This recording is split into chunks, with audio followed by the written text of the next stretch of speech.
Interview. Keep track of your manga with Vernieda Vergara's My Manga Collection book. If you read so much manga, you need a tracker for it. There's a new book that has you covered. My Manga Collection. That time I read so much manga that I needed this tracker to record everything for the god-tier volumes, the trash things and must-reads by Vernieda Vergara is out now. So Otaku USA spoke to Vergara about the book. It's set up in her top 50 manga titles. How did you first get interested in manga?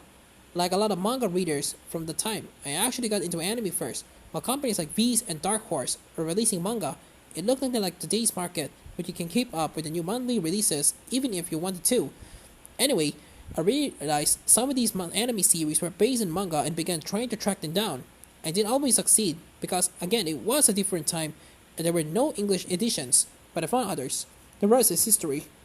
What was the impetus for writing this book? In addition to being a manga reader, I've always been a stationery addict, everything from do-it-yourself bullet journals to Japanese planners. So many things are digital these days, but it's nice to have something physical that you can hold in your hands and flip your drum. People who collect physical manga volumes probably get this. What did you decide to do the setup for the tracker? I work with a team at Adams Media, and we aimed at making the tracker both structured and flexible.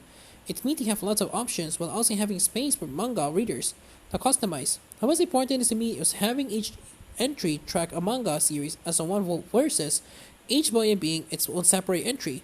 Many digital options track manga volumes individually, and I personally don't think that's the way to go. Most manga tells a serialized story, after all. What is it about manga that you think makes it so appealing to so many people? It's such a diverse medium. There are so many genres. Horror readers, romance readers, fantasy readers, everyone can find something they like. And even with these genres, there's a big range. There are sweet high school romances, and there are more mature titles that look at adult relationships with adult concerns. For example, I think the variety is what draws people in.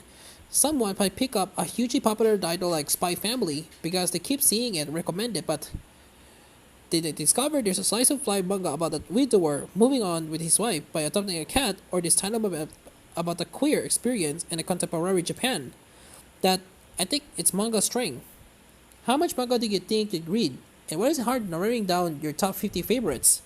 At this point, I'm pretty sure I read easily over 1,000. My own manga collection is expanded, shrunk, and expanded again over the years as I move, call my personal library, replace beat-up copies with collector's editions, and switch back and forth between digital versus physical. As for creating my personal top 50, both yes and no.